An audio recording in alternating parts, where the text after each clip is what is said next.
Hey guys. So, I was feeling a little angsty today.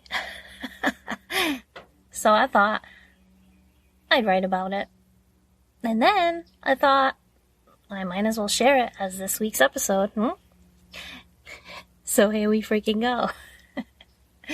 And I figured I'd open with a little teenage type entry since I'm feeling all full of angst and everything, right? Dear Diary. Feeling a little shit today. Things getting me down. I don't know. I just wanted to make a caring impact on the world in my own little way. But sometimes, instead, it just feels like the lack of caring given back from the world is making an impact on me. I feel like I'm not doing enough, or I'm just not good enough at what I want to be. Feeling drained with life right now. So, anyone relate to this? We all do it. Even when we've surpassed those teen years, huh? We do, though. It's called, the shame game, It's a shitty little game we all play.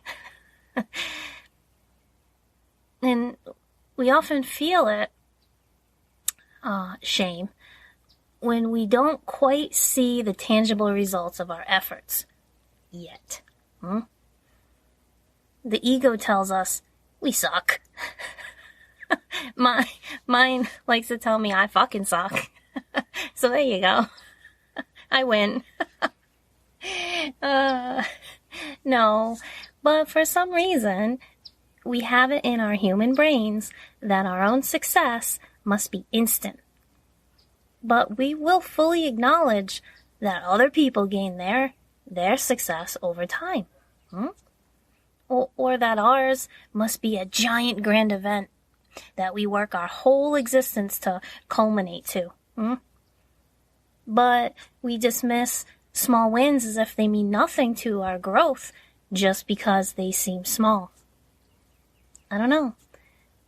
Why are we programmed to be so hard on ourselves? So yeah, I started wondering about this as I felt a little low. Because guys, honestly, I'm not one to let these thoughts simmer. No, I don't need what I don't want. I know that to be true. I do. I don't focus on the don't wants. I choose to focus on what I do. But that doesn't mean I don't slip back sometimes. Because I do. Everyone does. Everyone. But it's more important for me to realize whenever this happens, okay, why I feel that way at that particular point. And I work through it with my higher self, my guides, or direct with spirit, Every time I go through one of those angsty feelings in my non-teen life, I don't know, it's a different way that I push through it. I guess it all depends on the specifics, right? And I'm sure we're allowed to grow through them in multiple ways. So I don't get too caught up in my individual methods each time. For me, more often than not, okay, it seems that if I'm acknowledging that I am doing the best I can with those feelings, that is the fastest way to push through my experience. So I wondered, how can we as humans release these feelings, thoughts, etc., when they seem to be speaking a truth in that moment? Damn ego. I don't know about you, okay? But me personally, I get tired. I get tired of lies coming around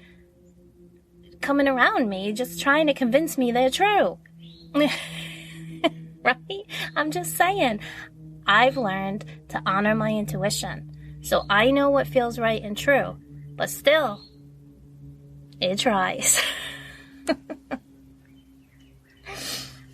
And if you think your ego doesn't lie to you, shit. I don't think I have enough breath to cover that topic today, okay? But you guys, our egos lie to us all the time. A protection mechanism, usually.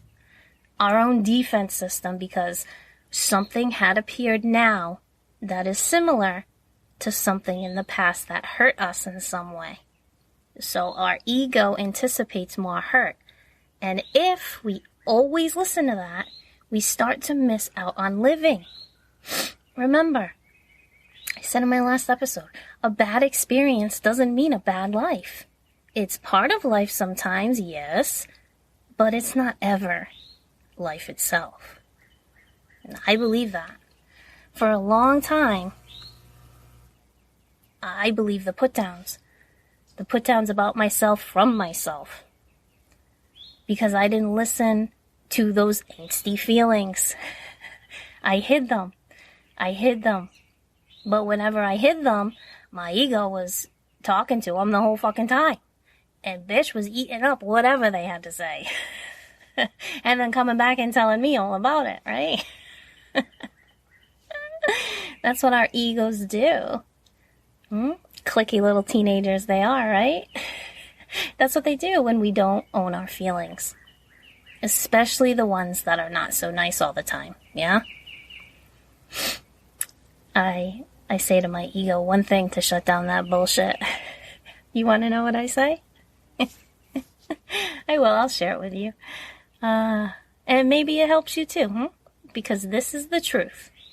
And the ego cannot deny a love-based truth, you guys. So I say to my ego, hey, shut the fuck up. I say, I know that when someone truly cares for me, they are not looking for the bad. So I'm not going to dwell in what you're telling me because it makes me feel bad. So fuck off. And done. And maybe say it a few times if the day is a long one, eh? But damn if it doesn't work. And it works because what I've come to know is that the lesson is that I am enough. Always have been. Because I am all that is. And the same goes for you. You are all that is. We are all connected to the same source, and that source is all that is. And you discover this fact once you open up your heart. I'm outside and I hear something in the woods. It's okay, it's probably a cat. What was I saying? Oh yeah, you gotta open up your heart, you guys. You do. You have to have an open heart. If you want to heal, open your heart. Whether it's for yourself or to help others. Quite simply, you cannot heal shit with a closed off heart. You just can't. It ain't gonna happen. So, what I like to do when I think about my life changes, especially around those angsty feelings, right? I view it like I'm copying the notes for the test straight from the book of source itself. It's the ultimate answer key, you guys. So, to me, okay, if I look at it, source had a big problem. Spirit, God, whatever you like to say. Even as an epic energy creator, being divvied up among billions of humans cannot be an easy task. I mean, billions is a fucking lot to look at and think about all at once, isn't it? Billions. So, I like to think that Source decided to focus on smaller doses of humanity at a time. I don't know. Maybe Source decided to break it up by soul tribes or by country or whatever, right? I don't know. Like in school, right? Third period, you have English. and you just focus on English for that 1 hour span. That's how I think of it, because I just think the breaking up the billions down into smaller, more manageable parts is how Source would do it. And so that's how I decided I would do it in my own life too. Like, I don't need to plan the whole process of what I'm going to do for this month. I just need to focus on what I need to get done, maybe today and tomorrow, and then go from there. So when I do get them fucking old Dear Diary type feelings, right, like before, then I can just look at what I can control now and focus there. And I actually start to feel better again, and my faith in myself and my path is restored. And that is a beautiful fucking feeling. It's allowing myself to take it slow and let the universe drive. I know I've said that before. But what this does is it helps me to understand that I'm not failing. I'm not behind. I'm doing... Loud car, sorry. Okay. I'm doing what I can in the moment, and I'm happy with that. And I guess I still have some lessons around trying to control too much in my life, right? I've done pretty good at becoming more of who I know I am, but sometimes I still look at what I used to be or have, and with it all not being here now, I don't know, it's just my human nature to wonder if I am truly following the right path. Even though I usually feel I am, I'm learning how to forget the future that doesn't exist yet. I'm working on my calm, and my calm is in the now. Recognizing this minute, the realest real we ever feel. You feel me?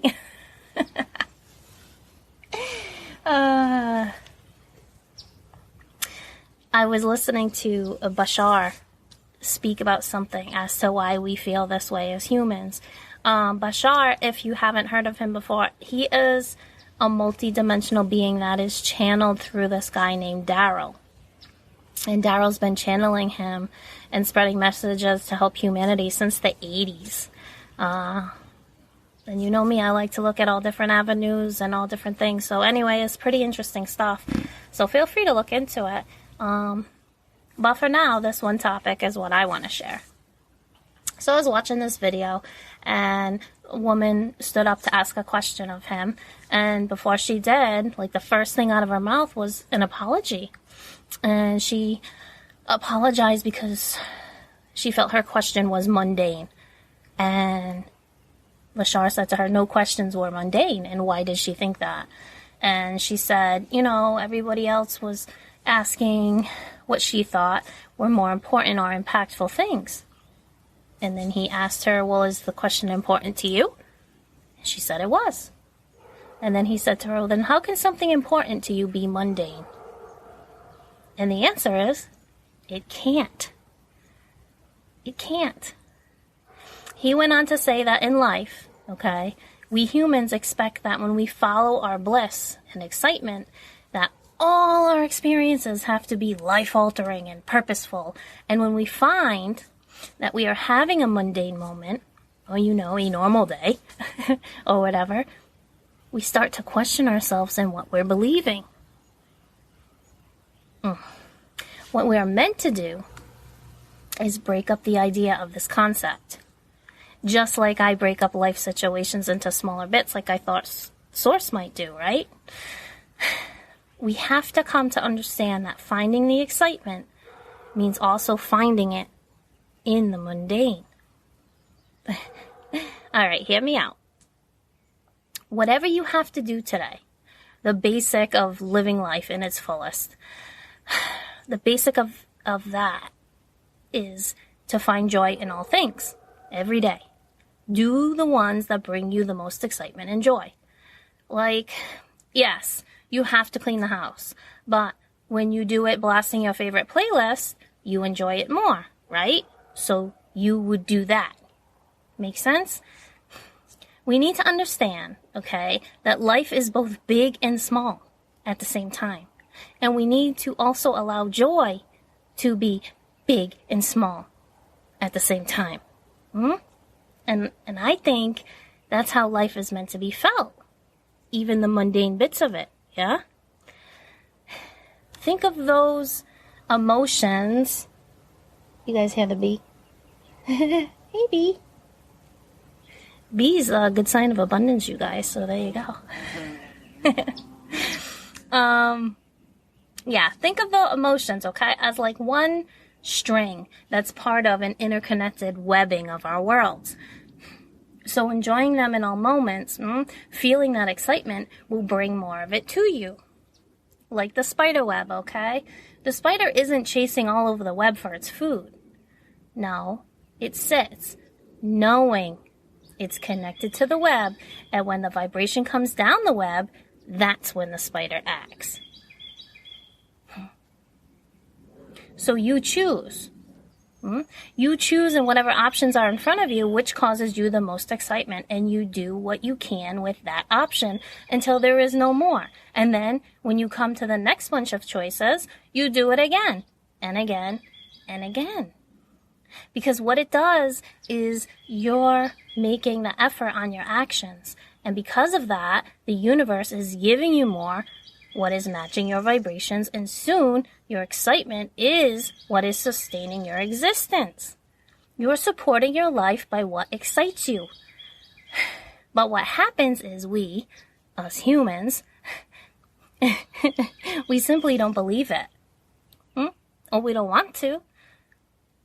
And we don't because our human brain cannot fathom how we get from being excited with small things that they will eventually lead us to living our dream life, having that career, or whatever else. And Bashar explains this nicely as well. He says that is because we need to realize that we don't need to know how it works, just that it works. And the problem we run into is the physical mind is designed to understand only what is happening right now. The human brain is just designed to understand the physical experience, to process, yeah? And so anything outside of that is not comprehended, and that's why we fall back into the trap of doubting ourselves in this way of life being successfully lived by us. So we often go about our lives, and even I'm guilty of saying it too, you guys, but we call it our life journey. And it's something we, even if we don't say the word journey, right? It's something we assume of how life is meant to be. We're always looking for the result to get to. A conclusion concept is how, as humans, we view life, right? That's a journey. It has some kind of endpoint, a finish line, a goal, yeah? But what do you notice about those who choose to go through life as a journey? And we'll touch on it from like a financial standpoint, okay? They save and save, right? Waiting to retire because when they retire, they're going to live. So they work and wait and wait and work. And they don't really enjoy the work, but they know that it's part of life's journey, you know, to go to school and then graduate and then work and then retire. It's how human life works, isn't it? Conclusion concept life. When I have this, when I'm this old, when I retire, then I'll be happy. Then I'll live. And we hear it all the time. For a long time, we think it ourselves too, right? But if that's true, then why doesn't it seem like anyone retired actually lives? I mean, for the most part, they continue on doing the day-to-day program, and they've been living the same way after retirement that they did when they were working. Minus punching the clock. Is that all we have been looking forward to in our conclusion concept of life? Just not punching a clock every day? And we think that's exciting? I'm sorry, but what the fuck happened to us? Anyway, This point in life, the retirement point, most of the human energy is spent. The get up and go is literally got up and gone. And so they sit around. Maybe stuck in elderly housing or what have you. And sadly, there goes their idea that life's journey was meant to be taken after they reach retirement. So they think that they failed somehow, that they didn't reach the best conclusion concept of their life. Because, guys, it's not the way. We are not supposed to live that way, as seeing life as a journey with that end point being where we will truly start living our dreams. The concept of conclusion is not what life is supposed to be about. We are meant to live the dreams all along. We're meant to play in life as we live it, not trudge daily until we get to some far-off endpoint that doesn't exist. Live now while we can enjoy life, and by doing so, at that older age, we will still be enjoying our lives because we have become life itself and are attracting more life to us. I mean, does it make sense to scrimp and save only to end up with money on hand but no energy or nothing to do with it, but sit and hope maybe a relative might want to come visit and you can get a nice buffet fucking lunch? Oh yeah, that's fucking real living right there. I don't know. It takes a big, brave fool type move to change the narrative around you. It does. And I can't speak for you. Maybe you like your narrative. I don't know. But I know which way I choose from this point.